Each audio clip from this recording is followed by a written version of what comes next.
Hello, good evening, and welcome to the LFC Daytrippers FB4 special with the Liverpool v Arsenal match reaction show. I'm your host, Keith Plunkett, and I'm joined by three of the best in the business tonight. I have Chris Brack. How are you, pal? Living the dream, mate. Living the dream. Excellent. We know Chris is he's got plenty to say tonight, so we'll look forward to giving him his soapbox in a few minutes. I'm also joined by Gar. Gar, how are you? Good, Keith. How are you, pal? Excellent. Can't complain.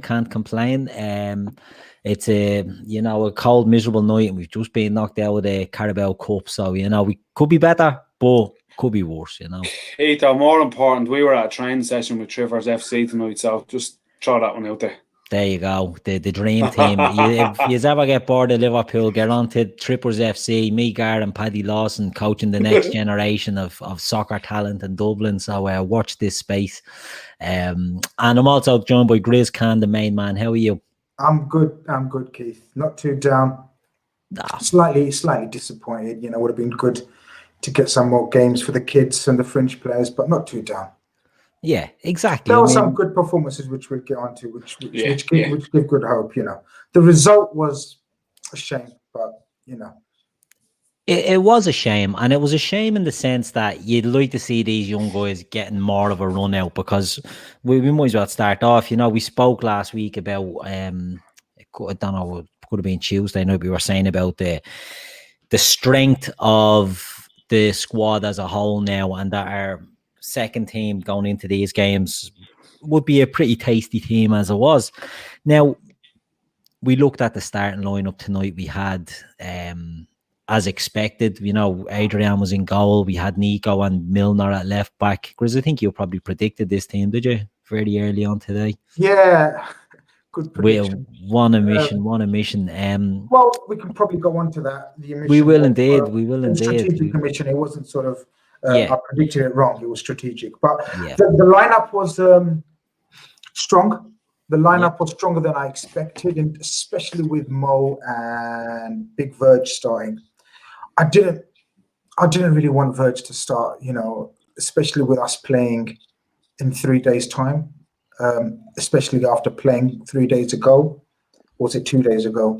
And is he away in the international week as well? Does anybody know? I'd imagine so. He's away as well. He's the captain, isn't he? So you'd assume he's playing.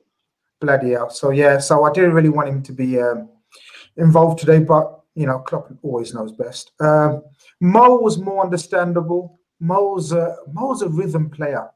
Mo's you get Mo in a sort of, if he scores tonight, Mo's one of those that can go on a winning goal scoring streak. So Mo was okay with, especially the fact that he doesn't go away with his international team next week. So that kind of made sense, maybe possibly. But yeah, otherwise expected starts for the usual young lads in terms of Nico Williams, who I thought was superb, Reece Williams, who I didn't know existed until last week, and what's this fella? The guy in midfield, Curtis Jones, yeah. So good start for the Minamino. Was very happy to see Jota get a start, and was very happy to see the way he played. So plenty of positives, in my opinion, but the result was a slight dampener. It was. I mean, it was a downer in the sense that it gives oxygen now to the Arteta has Klopp sussed brigade. He's won 3 of the more meaningless games against us and lost out in the important one, but it won't stop all those oxygen thieves going around claiming otherwise. But Gar, I'll come to you. When we saw the team line up tonight, were you expecting the game to pan out the way it did? Did you feel Liverpool were the better team? Did you feel Arsenal looked more dangerous? How did you feel the game went? Team came out via Grizz into my DM, yourself, Grizz. But no, so when I saw our team, I said to myself, I think we can go and do something with this. I want to do well in the cup, so I want to be greedy. I want to try and win everything as much as there. Just take it all, show your dominance as a side. But listen, he named, there was a couple of young lads shown in there. You've just spoken about a few of them. Grizz has touched on a few of the lads. Reece Williams continues to impress me. I thought Nico Williams was absolutely excellent tonight, lads. Grujic stood out as well at times. He more settled into the game, him, I thought. Harry Wilson was absolute pony. Curtis Jones. He's nonchalant in the middle of the pitch. He makes things happen. He wants to drive forward as well. Mo just seemed like a player who was playing the cup game to me. Yeah.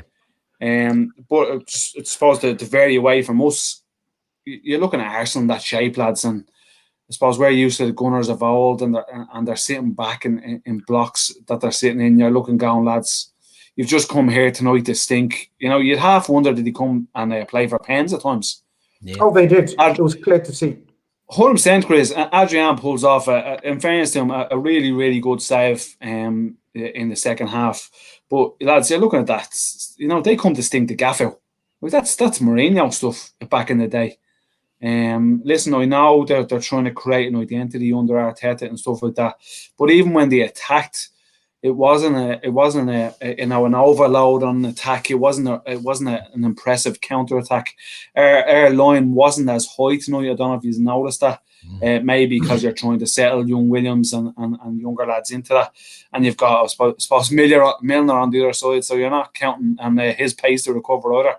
In France, he did very well over there. His crossing could have been better, but really, really unimpressed with Arsenal tonight, lads. Arsenal Fan Circle channel, who's a regular in here and is a very fair and balanced supporter and fairness, said, to be fair, we had to set out to get a result. We're not at your level. It's about results for now. And it is very true. I'll come back to you. I'll come back to you, Grizz, on this one. It's a very valid point, isn't it? Gar said it there. They're trying to build something. They're trying to build this identity, and he's making them harder to beat. Yeah, I was going to go in hard on Arteta. I was during the game. I felt exactly like Garth did, especially the fact that he must have seen, or he must have seen the Liverpool team and said, "Look, guys, this is our chance. We can win this." So from that aspect, I was thinking, what a coward. He's seen our team. He's picked a very strong team himself. And he should go for it. But then when I've calmed down and I've thought about it, and then you try to be rational like the Arsenal fella, I forgot his name, sorry. You try to be like him, and then you think, right, look, no. He's trying to create, as you said, this mentality of just keep winning or getting through rounds or getting to the latter stages of competitions. It breeds a mentality of winners. Yeah. However you do it. It was ugly. They could have played more football against us, especially this team. I know he says we're not at your level, but today's team, you should have been on a level. In fact, when I saw the teams both sort of player for player, I thought, this is going to be tough for us. I did predict it's going to be penalties, but only after 2-2 at full time. Yeah. So, close enough.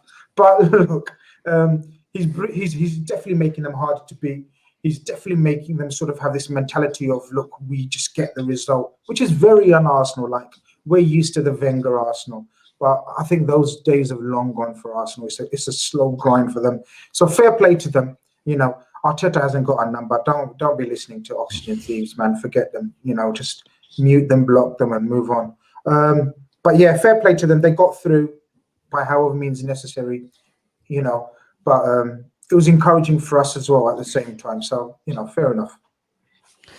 Yeah, I mean, he does have to change the mentality of that squad, isn't it? Arsenal as a club from top to bottom have had a very toxic atmosphere over the last maybe 10 years, 15 years. It's been very bad there, and it's if this is what he wants to do, and I agree, the teams that were out there, they should have maybe took the game a bit more and might have had more joy.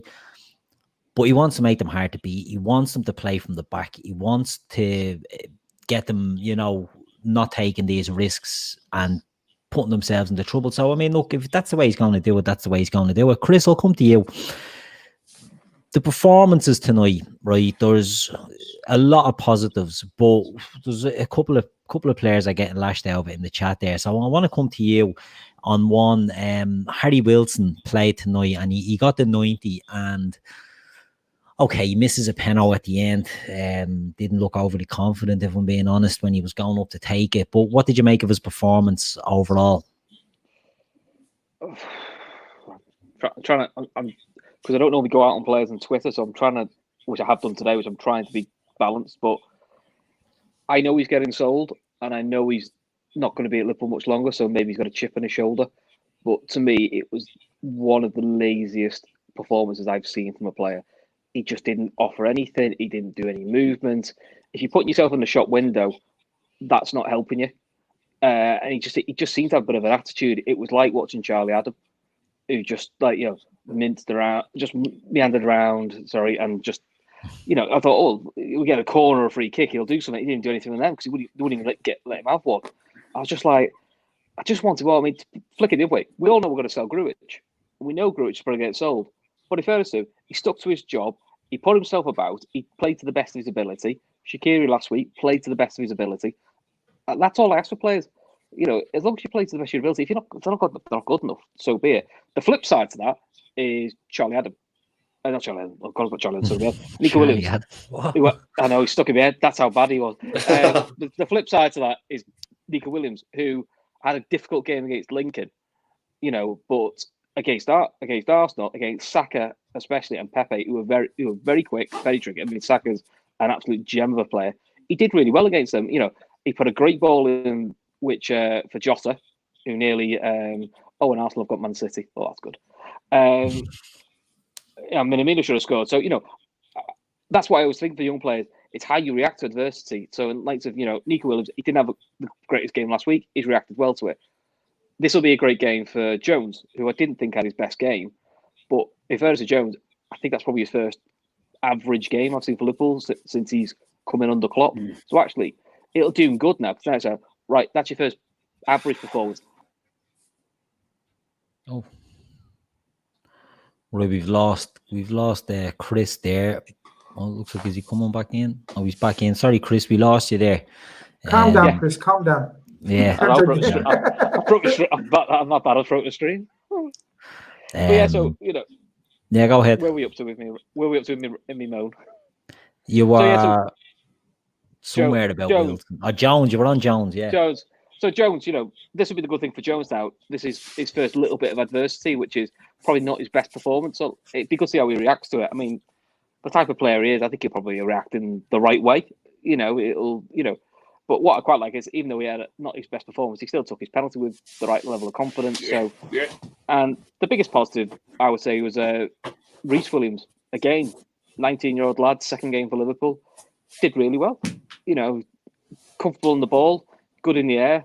Wasn't afraid to throw himself about. So I was quite impressed with him. And Jota, to get 75 minutes, and you could see what we bought there. It didn't all come together, but you sort of he's got the Sadio Mane about him that when he gets the ball, you're on the edge of your seat. You think something's going to happen here. Something's going to happen here, and it didn't always come off. But that's what you wanted him to do. Minamino, quiet game. Missed probably the best chance of the game for us. But it's a quiet game this time. But previous couple of games has been really good.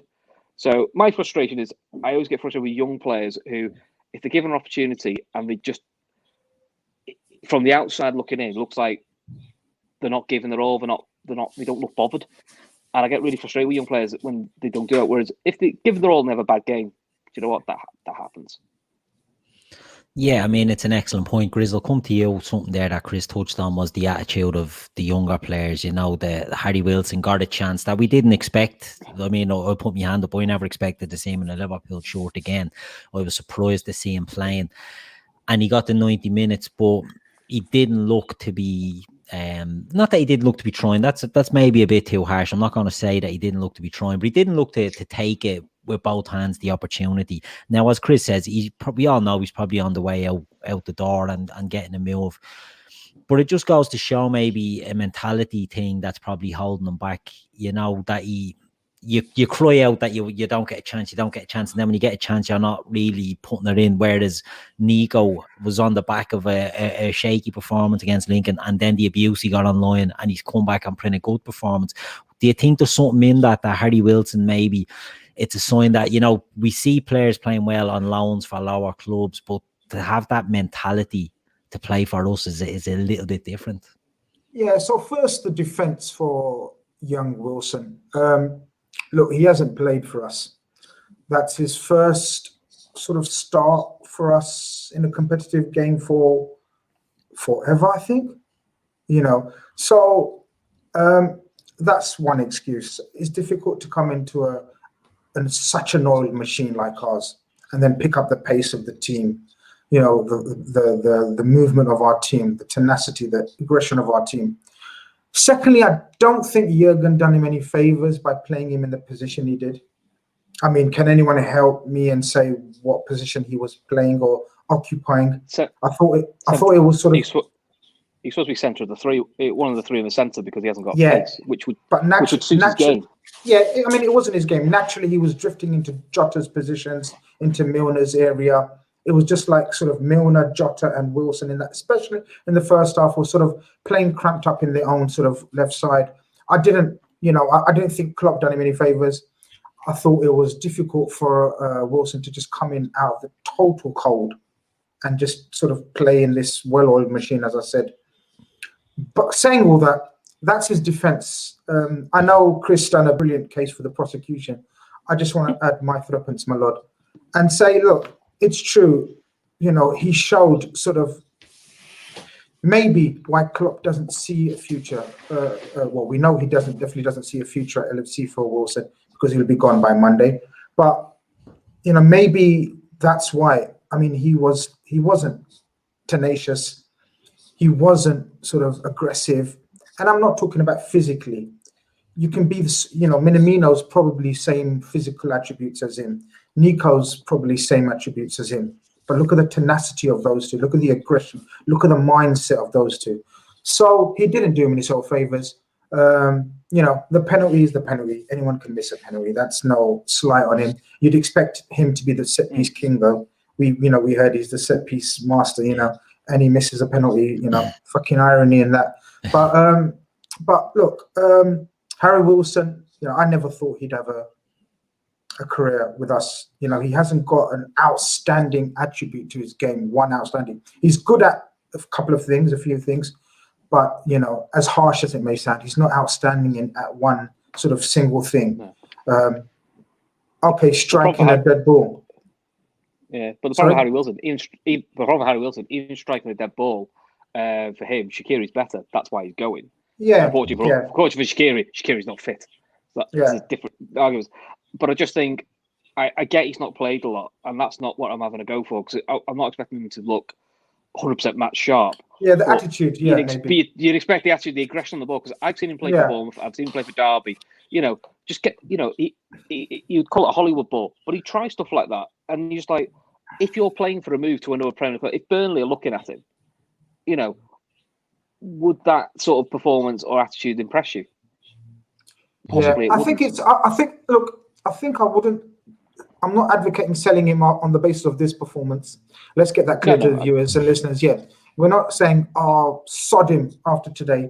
Today's just maybe a harsh reality of where he's at in terms of a player at Liverpool, and let's just leave it at that, I guess. Maybe. Lads, if you take Grizz, you touched some there. If you take Wilson out of context at all, lads, like, you're looking at kids and you're looking at your chances you get these days, right? Less than 5% get that chance nowadays, right? Some kids want to drive the bus and some kids want to just go for a joyride, right? Yeah. He looked like a kid who just wanted to sit on the bus and have the crack with his friends. And when you're a young lad and you're getting this chance, boys, you need to step it up and you need to show at least there's something about you to either get that move. He probably has a move lined up, as you've spoken about.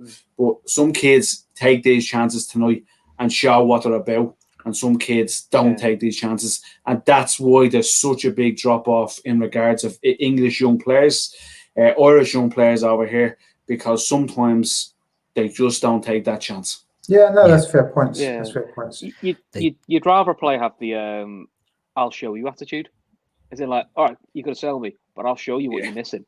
Even if it's never going to change Jurgen Klopp's mind, but just having that can be the inner burning. That actually, it might get him up to maybe not back to Liverpool, but it might get him back into. 100%, Chris, but not side. all kids have that attitude of Curtis Jones, where he's got a bit of arrogance about him, and he's got a bit of nonchalance about him. Not all kids have that, and that's not something you just that you train. You either have that as a kid or you don't. And Jones has that, and it probably will be the reason. It's the reason why Klopp loves him, lads. It's the reason why Linda speaks so highly of him. It's the reason why he's now part of this squad and not going on loan anywhere, because he's got it. And I think Keith touched on it earlier. He's got it up here, lads. He's got it mentally. Exactly. Now, Kieran has a point up here. I don't think Wilson has ever played left side of centre mid. Now, Gar, I'm going to come back to you on this. We spoke about Curtis Jones there, tactically having it upstairs and being mentally tuned in and being versatile. Is the lack of versatility or a lack of a position at Liverpool, like, does that go against Wilson? Does he need, well, it's too late now, it's like closing the door after the horse is bolted, but did he need to make himself more versatile to fit into the system rather than being a player who, I mean, I couldn't tell you what his best position is, to be honest. He's too slow to be a winger in our team. We don't play with a 10. So did he need to change his game to make it? And he just hasn't changed his game. He hasn't been versatile enough. In fairness, in his defence, Keith, right, he was in a Derby side that was a 4-4-2, 4-3-3 at times. Obviously, he had no pace to fit that 4-3-3. Scored some cracking goals with them, let's be honest. Yeah. In that Bournemouth side, they ended up going to 4-4-2 because they were in the pits of a relegation battle. A lot of them players didn't have the stunk for a battle as well, let's be honest, lads. We saw Wilson in that battle at times missing some handy enough chances. And you're going, take it. This could make it, this could step you on a bit, and clubs come looking for you. And I think you're right, Keith.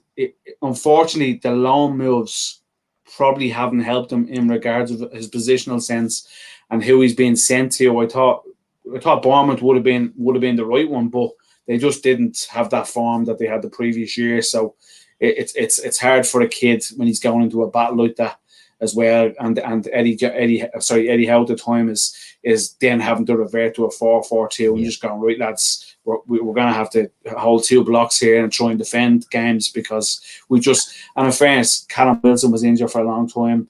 You had Josh King injured for a long time.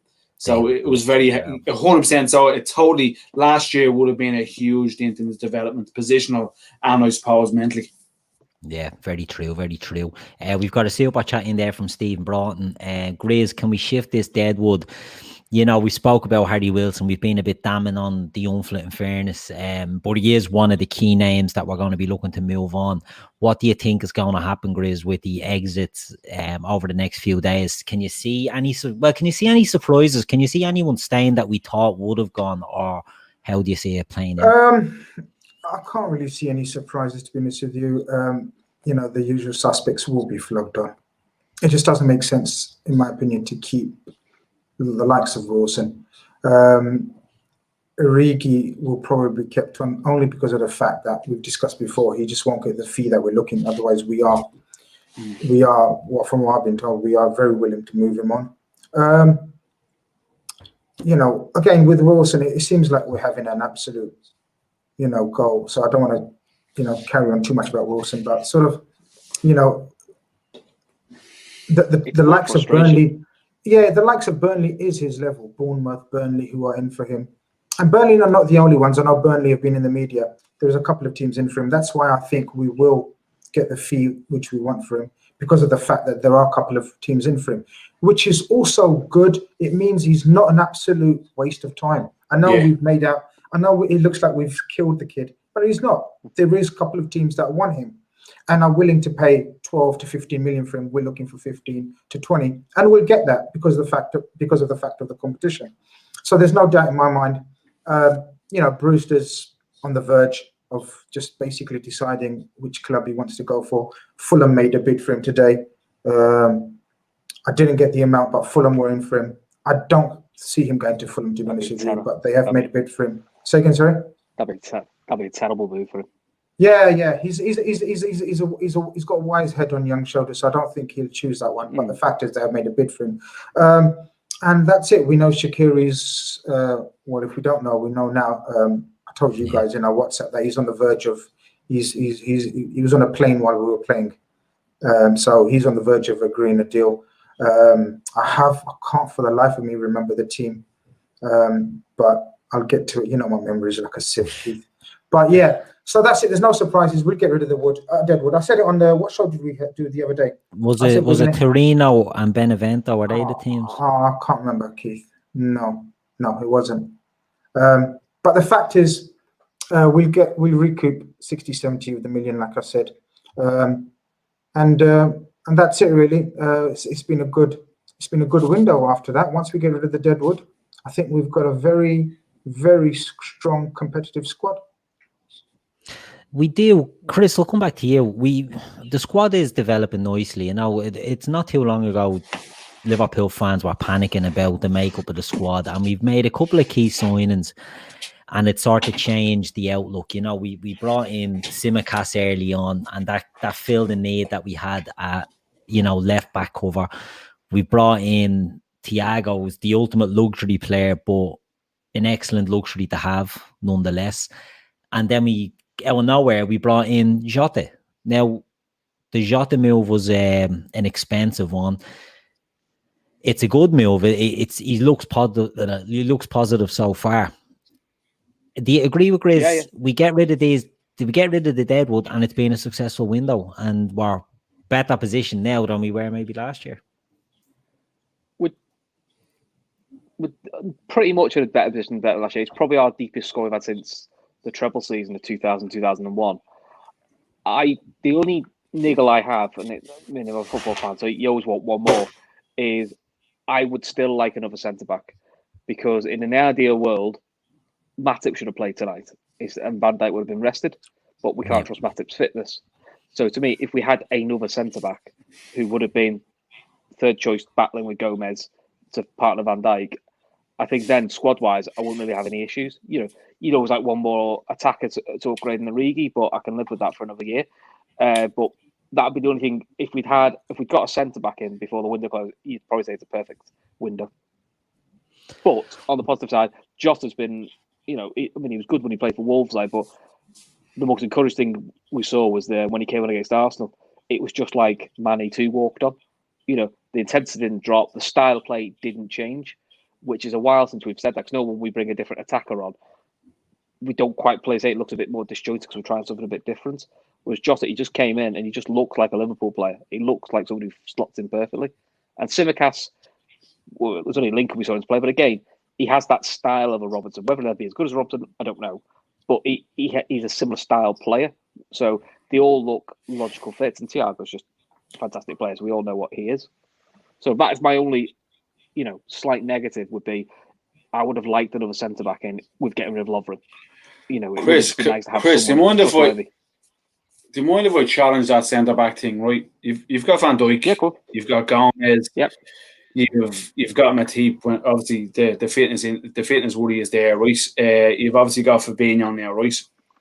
Just from a development point of view, is it not good that we're trying to develop a centre half from the academy at the moment? There's two obviously been very highly spoken of. When it comes to a game, obviously we've been lucky with Trent in time gone by, and obviously Curtis Jones. Is it not a good thing that, you know, we're not going for a centre half, and we're Klopp is judging it right? One of these kids could eventually have to step up here. Let's take a chance. Let's take that bit of risk on bringing a kid into a squad. Let's be risky about it. And I as a coach, I love that about Klopp, that he's willing to risk it to develop one of these kids on. Yeah, I can see that. I can see the argument. I just think with the kids we've got, while they're very talented, there's a flip side of it.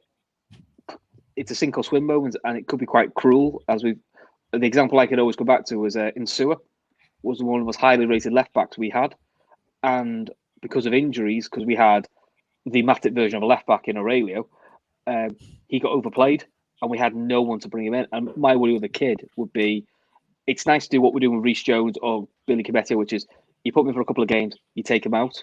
You put him in for a couple of games, take him out, so then they can learn from it. You know, that's what we did with Trent. With Trent and Gomez kept having a bit of a competition to get used to it. My concern is the fitness record of the other guys. Gomez is a lot better than it was, But I'd hate to be if like Gomez picked up an injury, we go, right, we're going to rely on Matip and Fabinho now, but then Fabinho you take us out in the middle. That's the only balance act there with kids is you want to be able to give them exposure, but you don't want to expose them too much. And that is always my concern sometimes. I think we'd be very unlucky to sort of go down to our fifth centre-back. Yeah, I agree. We try, every club tries to cover gaps, Chris. Every club tries to cover every position. And every club sort of does their best. Now, we've near enough got two players in each position of a high quality now. And I've said it before and I'll say it again, I think with Fabinho as our fourth centre-back, we have got the four best centre-backs in the Premier League, bar none, in Gomez, Matip, Virgil and Fabinho. Now, the injury situation does worry me and it's talked of, but it's really only Matip. I mean, Gomez has a good run. Run. He's been out with serious injury, which is obviously you can't do anything about it. It's not niggles and strains and whatever. So, look, every club, we can go through every club's players and sort of positions and say, oh, well, if he gets injured, and then if he gets injured, their third choice is awful. You know, you try your best to cover. I mean, there's no guarantee we can get a fourth centre back who. No, I get that. Who will be of any of the quality that we require right now in such an intense season. So maybe he thinks, look, it's better to sort of promote within. And I know you give the Insua example, but it's a world of a difference when you've got Virgil next to you, Robbo next to you, Alisson behind you. I get that point. And we're saying like we've been lucky to go down to our fifth centre back. But if you look at Klopp, which only have these like bad injury runs, which look all clubs have them, it always seems to be centre back. We went to the Club World Cup with Henderson at centre back for one game because we literally were down to Gomez and centre back, Gomez and Henderson at centre back. So we went down to a fifth one in December, and that was only last year. So to say we won't, Fabinho is not injury prone, but he did pick up an injury, pick up 3 months. So it happens to Liverpool at centre back more often than you think. I'm not like midfield. I'm not worried about because we've got so many midfielders or players who can fill in there. I don't worry. I think we have enough people who can fill in at full back. I don't worry. I'm now not worried about the front three because we now have 4 top quality options and Minamino can also do a job there. It just feels to me a position that, if you ask me, it just feels one light. I agree with you. But again, what I will say is every club has 4 centre-backs. And the fact is, I think Klopp and the coaches see Fabinho as a 4th centre-back. So we can't do more than that. Do you know what I mean? Because of the strength in midfield. If we didn't have that strength in midfield, then it's very much of a concern. With the strength of the midfield that we have, I think Fabinho as a 4th choice centre-back makes far more sense. That's the way I look at it. Like I said, look, I'm not like sitting up all night about it. If you ask me, that's what I would like. But if you say to me, of course, but if you say to me, it's not happening, I'm not going to go, oh Christ, we're going to be lucky to go through the season. I look at the squad and go, we've got lots of options. You look at the options we had on the bench tonight, and you think there's Henderson out, there's Chamberlain out, there's Matip out, somebody else, Tsimikas is out. It wasn't that long ago. If we had 4 or 5 out, you would literally be having 4 or 5 18-year-olds. Ben Woodburn would be back on the bench again, which is always my joke. Is every Champions League semi-final, Ben Woodburn appears because that seems to be when all our injuries hit. So but I still maintain it's our best squad since 2001, which is probably the deepest squad we had. It is a deep squad. It is a risk of injuries always hitting. I agree with Gar. I like the fact that if we don't sign, there's people in the chat there that are going mad and lashing Klopp over and lashing the club over for not signing. You need to start trusting the club a bit more, I think, and we know what we're doing. Do you know what I mean? Like this, if we don't sign a centre back, we'll have clowns on social media with the FSG out nonsense and all that. And you know what? We could come down to a period where we do get bit by injuries and we're starting a Reece Williams or a Billy Cometio. But you know what? That's the risk that Klopp wants to take. I'm backing Klopp to get through that. And if it helps develop them, well, then happy days. But look, we have a great squad now at the moment. I agree with Grizz. If Fabinho's your 4th choice centre-back, you're okay. Do you know what I mean? Matip as a player is excellent. His injury record is deplorable. We can't really rely on him. But I think, I think we're covered enough there. You hear the excuses if you lose Van Dijk and if you lose Salah and if you lose Mane and if you lose this and that, you won't challenge for the league. Well, we just get on with it. We've had this for 2 years, 3 years now, where one of the main criticisms was if you lose, and we've overcome all of it. Do you know what I mean? Like, we've gone from strength to strength with the squad we have, with the makeup of the squad that we've had for the last few years, which isn't as strong as it is now. So I think we just need to, not be worrying about, if someone gets injured and all that sort of stuff. We'll get through. Curiosity, the guy in the chat who's saying, I can read it here, was it? Well, he can't spell crap, but that's a different question. Liverpool splash the cash now before the window shuts. Do us a favour. No, do us a favour. I love to know the mentality of what more do you want bought? Do you want Mbappe or something, or is it what do you want bought? Genuinely, I'm just curious. What do you want? What money do you want splashing? Because look, us four could be wrong. I'm not saying we're right. In my opinion, we've done a good window. He has to be had like another centre back, but I'm a football fan. I always want one more. You know what I mean? If we bought 8 players, I'd love a ninth, because you're football fans. You love the excitement of the new transfer. But just genuinely, not taking the mick. What do you want? Who do you want? Don't just say spend the money. Yeah. Give me a specific. What position do you want it? It's a good point. It's a great point, Chris, because it's Patrick that said it. Stop talking rubbish and talking crap. Liverpool splash the cash now before the window shuts. Well, you're right. Who would you sign, Patrick? Who's your centre? We're assuming you're talking about a centre back. Who's the centre back you want us to sign? Throw the names in, and we'll see if it's a viable option. Is it a thing that if you start saying Koulibaly, you're getting blocked? Lads, don't give me that Koulibaly shit, because Liverpool will not go out and spend that money on him. The City one. The setup is there, lads. You're just building into the setup now. Liverpool won't go and buy 100 million players. Well, let's just wait till Mbappe comes in. But other than that, right? Liverpool won't go. Liverpool buy players for the unit now. They don't go and buy splash cash out for characters or someone who can come in and upset our dressing room because his wage set or other than that. They buy people who fit the mold. Jota, a prime example, fits the mold, wasn't a major splash out on a fee. We are not going to buy a defender for 100 million. So people need to stop being on FIFA or whatever they're doing and come into the real world. Liverpool do not do that anymore. In regards, obviously, we spent the Coutinho money years ago.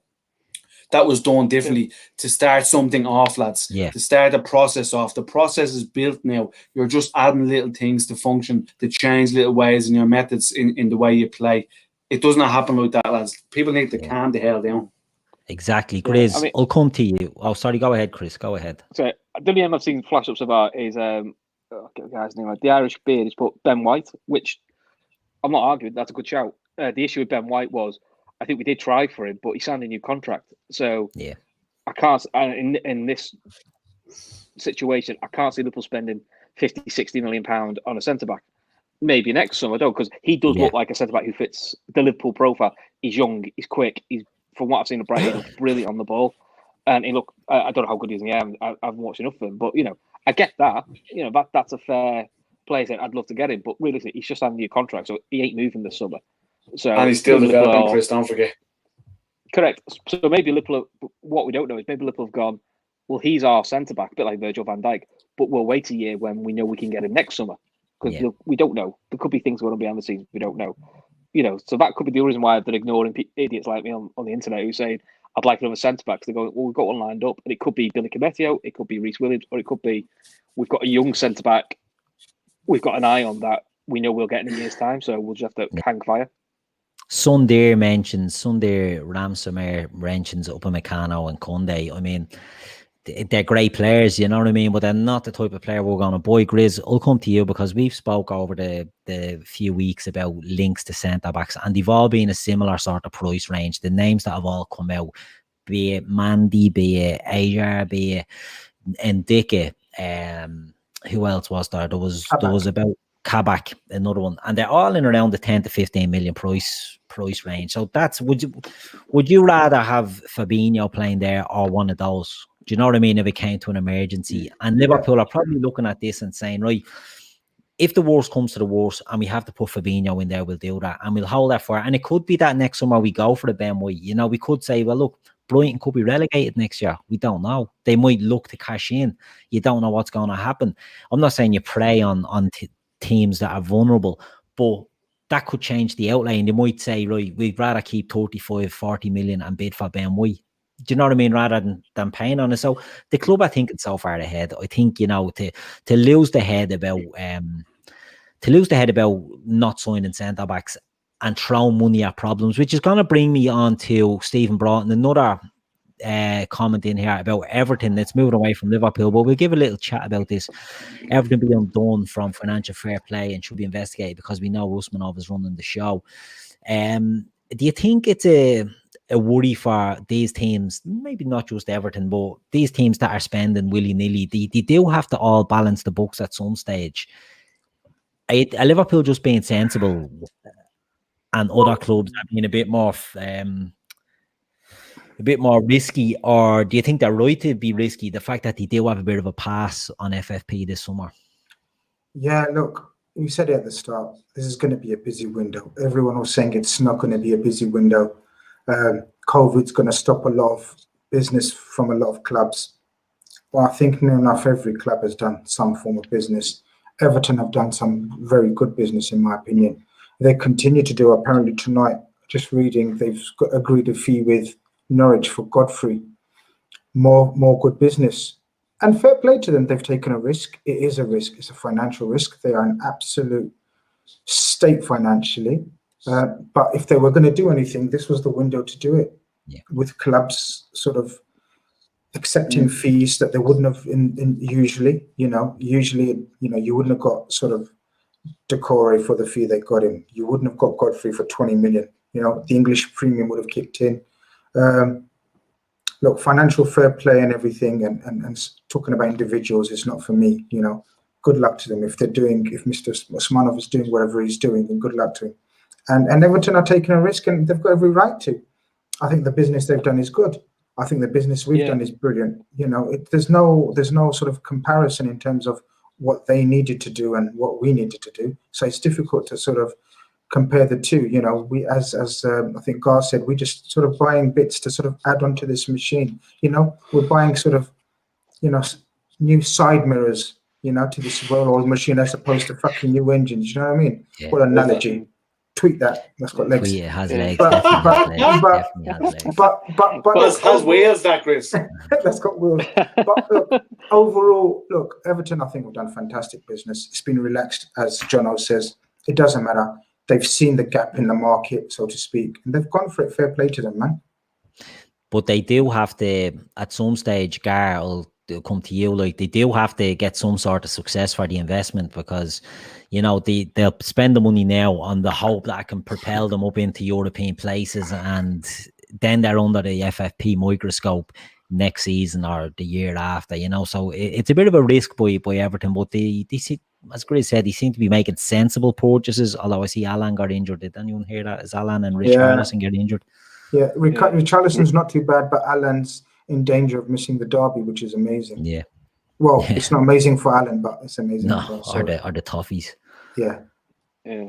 And he's really settled. He's really settled into the way, I suppose, Ancelotti plays. He's got that Italian disciplined mentality as a holding midfielder. Just do things simple, don't overcook it. So it'd be interesting to see them without someone like him missing. Because they're playing two holding midfielders at the moment, aren't they? And Rodriguez is just getting to run the pitch, is not having to do anything defensively, so because there's not going to be any discipline in him positional wise anyway. So, and he would link up nicely with Calvert-Lewin, who, have to say, lads, is give him credit. He's been on fire. He's been brilliant. Ancelotti's developing him around the box into that sort of Inzaghi type forward. So listen, his coaching is coming through, and Richarlison is a good player, there's no doubt about it. But I still worry about him discipline wise. He's a bit of a head case. But no, in fairness, they're set up well. Will you get consistent performances out of Coleman? That would worry me. Their centre halves would worry me. And then you go back to the keeper, who's always a major worry. So listen, they've had a good start, but let's just see if they can keep it consistent. I wouldn't be jumping out of traps yet. Yeah, very true, very true. I mean, it's like we said, it's a risk. It could pay off, it might not, but we'll wait and see. It's interesting to see them doing well, you know what I mean? You don't want them big or that, but it's good to see big clubs doing well, even when there is your rivals. A quick one before we move on. Congratulations at Dundalk getting through to the group stages of the Europa. We went earlier there. It is great for Irish soccer, isn't it, just to get them in there, and I think they've, you know, that they haven't been having the best time in the league, but in Europe they seem to have really having a go at it. It's good for the league, isn't it? They've changed manager recently. Listen, with all that, you know, the Irish League has gone through with regards what we've had to listen to. I don't know if Grizz and Chris are aware with everything that's gone on with the FEI, etc. It's a huge advertisement for the League of Ireland that these guys have made it this far. Changed their manager recently enough as well. Took a bit of a risk, went for someone really unknown. But he's got them results in Europe. And listen, I think as far as I've read tonight, this game's worth about 3 million. 3 million to a club the size of Dundalk, lads. It's like wow. is huge. It's huge. It's huge, and it's great for our league. And you know, this country's gone through a lot as regards the way it's been run. I suppose it's football for a good few years now, and we've had to listen to a lot of crap for a long time. So we're really proud of what Dundalk have done, and you know, for themselves. And an ex-Irish lad there, Grizz, playing an ex-Red playing centre half, Daniel Cleary. I don't know if you remember him. He's playing centre. He scored tonight actually. Yeah. So he scored tonight. Up the Dundalk, man. Up the Dundalk. That's it. So really positive stuff, I suppose, for our league. And people would say, what does it do for our league? It's a huge advertisement that a League of Ireland club has possibly got to a group stage. They've got to the group stage now, I think that's confirmed. It's not a knockout, Keith, is it? No, it's the groups now. No, I don't know what way. There you go. I think it's they'll be guaranteed now, 6 games or whatever, so it's good for them financially. That's huge financially for them as a club, and what it does. Attraction wise, you know, you've got lads who might come back from the UK or whatever, or might be letting go on contracts, and might see the League of Ireland as a bit of a step down. Now they might go, well, maybe it's worth popping over there after all. That's it. Hopefully, fingers crossed. Right, I want to just finish up on the Liverpool game, and then I want us to talk about the Champions League draw, which happened today. So, on the game tonight, unlucky to go out on penalties. Arsenal played well. Chris, will come to you. What was the main positives you saw from tonight for going forward? Was there anything you can take out of that? Yeah, I thought both Williams lads did really well. I was impressed with both of them. Grujic, actually, that I thought for a lad who's on his way out, did really well, and I thought a lot of positive signs from Jota. Yeah, really good. You know, there's definitely more positives than negatives. I know it sounds like I'm on a bit of a downer tonight, but you know, for a defeat on penalties, you know, Jota, on another day you go through that. So you know, I can't be too downhearted. There's definitely more positives than negatives tonight. Yeah. And Grizz, what about yourself? What positives do you take from it? Pretty much the same players. I thought Nico was superb, especially after the week or two he's had. So shout out to Nico Williams, an absolute heart of a lion. Again, performance. I thought Grujic was the best player on the pitch, to be honest with you. On either side, I thought he was absolute classy in everything he'd done in midfield. In a role that he's not accustomed to, which is the number 6. You know, he's actually a box-to-box midfielder, attacking midfielder by nature, by trade. But he was asked to do a job and he done it immaculately. Jota was electric. I thought Jota brings so much to our game, and he will bring so much to this squad. Absolute fire. I think Chris touched on it earlier, where he looks part of the system. He looks part of the furniture totally. The movement of his fellow teammates will come. More game time was needed, and he got it. That's good. Again, same for Minamino. I think he's just growing. Curtis Jones didn't have his best game, but never stopped trying, never stopped hiding from the ball. You know, that's shout out to Harry, the Chronicles of Gruner. Yeah. The better side once again, bar some good intercepts. Yeah, no, that's fair. And Origi's penalty, that's fair as well, Harry. Shout out to Harry, a friend of the podcast. Top man. A very fair comment. But by yeah, Harry, he's right. He's right. He's absolutely spot on. There's nothing to be downhide about. To be honest with you, Divock Origi his penalty sort of just sums up Divock Origi. To be honest with you, lackadaisical. You know, I didn't have any confidence in him. Sort of that he's going to score. To be honest with you, but you know, it is what it is. Unfortunately, I don't think we're going to get a bid high enough for him to move on, and he's happy to be there as well. So, you know, I guess that's where it is with him. But overall, disappointed with the result, but not with the performance. I thought it was a very, very encouraging performance from the youngsters again. Reece Williams learning all the time. I keep saying it, but the value and the experience of playing next to the best centre back in the world is invaluable. It's like nothing else. You know, he must feel on top of the world. And you got to remember they kept a clean sheet, you know, against experienced campaigners, you know. Pepe is highly thought of, Nketiah is highly thought of, Lacazette came on, you know. They done well. Who else was there? Majority of the team done okay. There wasn't any stinkers or bloopers. We've discussed the howler from Harry Wilson's sort of. He was, barring Harry Wilson, I think everyone was sort of a good 6-7 out of 10. Yeah. Good stuff. And Gar, before you fall asleep there, Grizz goes through the whole team. What positives did you take out of the performance tonight? Much the same, or was there anything else? Yes, the Nico Williams thing is huge for himself, I suppose, and everything that he's gone through. Letting lads who can't even afford a trip off to Anfield, get to him on Twitter. Fair play to him. He's done it. He's come out tonight. He's put them back in their box. This Reece Williams, a centre half, just continues to impress me. Second game out, and as Grizz said, he's playing alongside someone who's only going to help him develop. They're the major ones for me, to be honest with you, because the two young guys coming in, and then Jones learns from a bit of an indifferent performance as well. So quite pleased. Listen, didn't win, but it was penalties at the end of the day, and you're having to try and break down a team who are trying to build their own identity. So, don't be moaning, lads. Listen, there's a lot to look forward to.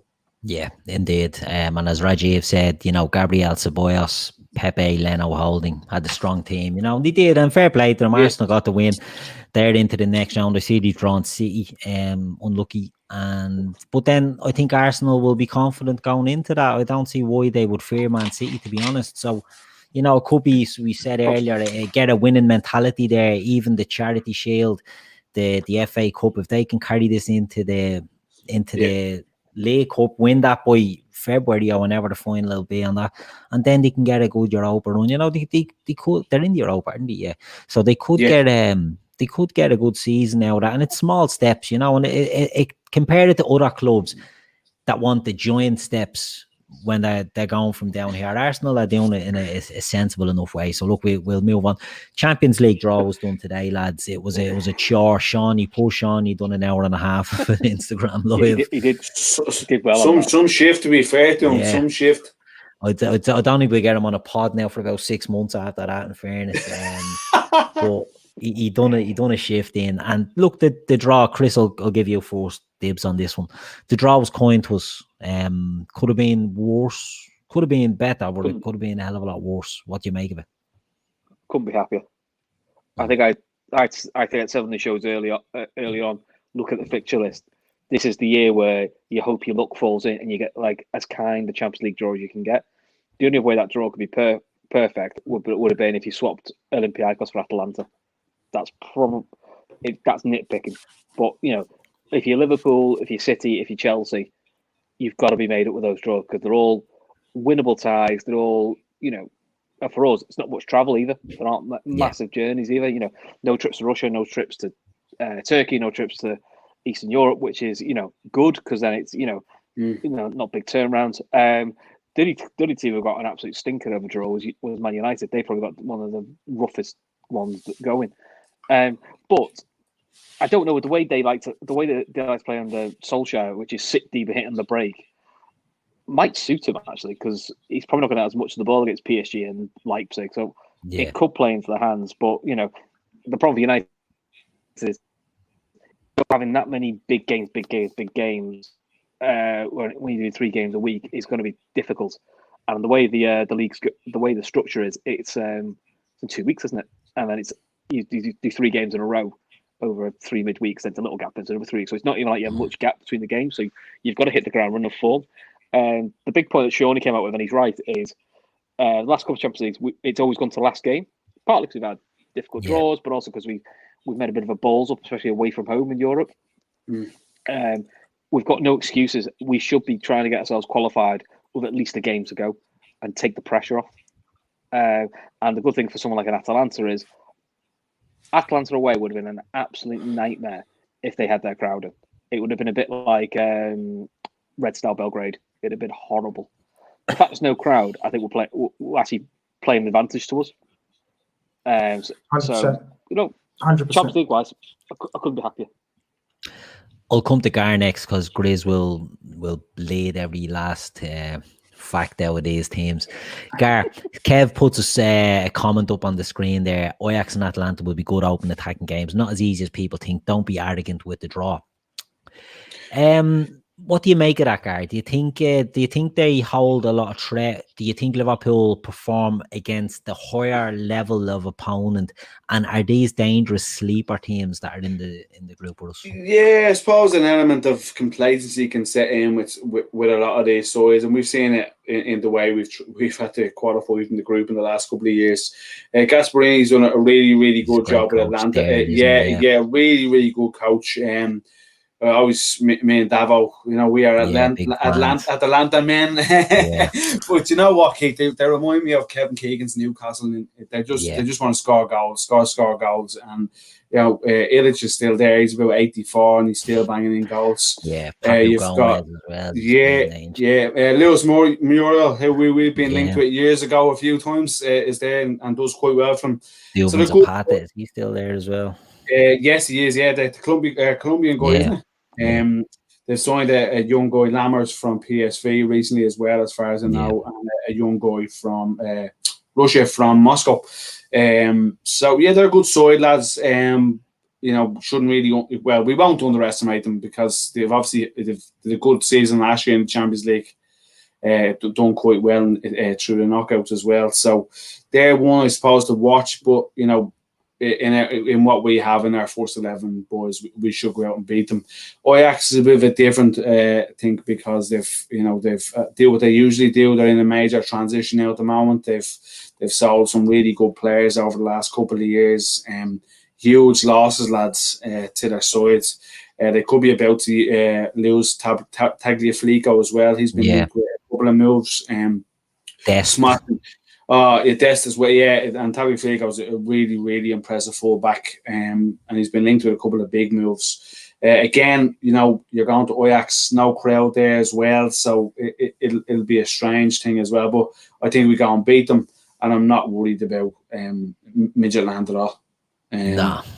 Midtjylland was Shawnee's reference earlier. No, I'm not worried about Midtjylland. But again, lads, you go to these places and you can sometimes take these sides for granted and get a bit of a shock. So, as the lads have said, don't leave it to the last minute. Go and get it done early so you can relax and hopefully in the last 2 games, switch around the squad a bit so you can trust it in the league a bit more. Yeah. Grizz, Jono has a comment. We walk this group, tired of hearing our fans talk up every team we play. If we are scared of Atalanta, then Jesus, we aren't as good as we think. Okay, I can understand that to an extent, but is there a fear of really underestimating teams? I mean, let's say RB Salzburg, Red Bull Salzburg last year, Genk maybe we underestimated, had some good players. Is there a risk of these are a better quality now, I'd say, Atalanta as an attacking team could be a bit of a surprise package? Or do you think Jono's right and we're there 11, as Gar touched on, we just go in and we beat these? Yeah, I think Kev's previous message you had up here was sort of, we shouldn't be so arrogant. I kind of disagree. I think we're at this level now with the Liverpool where it's not arrogant, it's confidence, and we've got this aura and fear that we strike into other teams. And these teams, trust me, will be shitting their brick tonight. I'll tell you. Ajax are not the Ajax, the ones that played Spurs. They've lost the whole backbone of their team. We could reel off the names that have left them. The 2 fullbacks are gone. Well, the left back's not gone, but he's gone. The right back's gone. The right back's gone. The centre backs have gone. Van der Beek and gone. They're rebuilding. They're not the force they were. They've got an amazing crowd there. Again, not going to be there. So Ajax, I think, really are the ideal team to play in terms of they only know one way to play. And Atalanta, everyone knows what they're about now. They're not unknown anymore. Maybe they were 2-3 seasons ago, but everyone in Europe knows them. Gomez, an absolute beautiful little player. Zapata, you lot talked about. Ilic, they've got a Ukrainian winger, absolute footballer, absolute wonderful left foot. But hey, look, they're a good team and they'll come out to play. And we know what happens when teams come out to play. Sometimes we struggle against teams like today, Arsenal, where they play 4-5-1 in such a rigid formation. None of these teams will. Well, Midtjylland might. I don't know how to pronounce the name. I'm just going to go with Midtjylland. Yeah. So, no offense to anyone who's from that part of the world. Midtjylland or something. How you say it? Midtjylland. Yeah. Midtjylland. Is it Midtjylland? Yeah, like the tires. Midtjylland. Right. Yeah. Don't know too much about them. My knowledge doesn't extend to them, but they must be decent. Any team that's in Champions League must be decent. So, but I expect to get 6 points from them home and away. The fact that there's no crowds absolutely helps. I mean, Atlanta would have been terrible with the crowd. A proper away day, that one. Ajax will be, huge pitch, trying to outrun our players, try out energize or outwork our players. You're not going to do it. So as long as you said the focus is there, and I think last season's experiences that you touched upon with the likes of Salzburg and Genk, we're a learning team always. Klopp's a learning coach. He always learns from his mistakes. So any mistakes that he made in the build-up in terms of mentality-wise will be fixed. And I think we'll walk this group. I really do. I think we should have it won by 2 games to go. Jono's not happy. It'll be hard to underestimate Atlanta now because by the sounds of it, from now until we play them, all we'll hear is how good they are, so they won't sneak up on us. And Jono, the thing with Atalanta, if you know, I don't mean to sound like a wanker, but if you follow Atalanta, Gar touched on it earlier about the coach Gasperini. Gasperini is one of these managers that he sets his team up. He doesn't look for superstars in a team. He sets a system and puts players in that can play a system. They won't be household names. Luis Muriel went there. He'd been to about 15 clubs since we were linked with him. Duvan Zapata had been around the league, around the teams in Italy as well. He's a system coach. And when players leave Atalanta, they never really succeed. A few of them went on to Inter Milan. I remember a few. I think Gasperini went to Inter and brought the Gagliardini, the midfielder with him, and he stunk it out. He couldn't do it because he's used to the Atalanta way. Like, they're a good team and they're going to surprise a lot of people. So, I think we'll win the group. Personally, I think we will win the group, but I don't think we should underestimate some of the teams that are in there because they're not the household names, So it'll be interesting to see what happens. Before we finish, Chris, do we lose any games in that group? What do you see as the trickiest toy? Atalanta away. I still think it's tricky. In the San Siro. They're playing the San Siro, aren't they? Yeah, I still think that's the banana skin. And I don't think we've actually gone through a group yet without at least losing a couple of the clubs. So it was a nice record for them to try and set straight. But I would be more worried about, even with crowds, I'd be more worried about Atalanta away than I would be about Ajax away. Mainly because of all the players Ajax have lost. So I think that's the biggest banana skin. So ideally, hopefully Atalanta away is not like last game. Because if it is, you've got to make sure you've got the tie won before you have that. I wouldn't like to go to Atalanta away needing a win. Yeah, true. Grizz, what do you think? Hardest game? Can we go through the group unbeaten?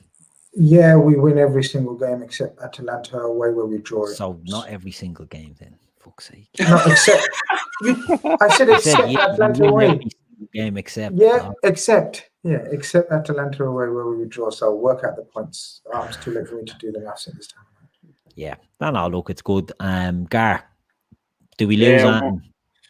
No, I think we breezed through it, lads. I think this will be a safer year than previous years. I think we carry experience through into this one. Having made it hard living the last couple of years.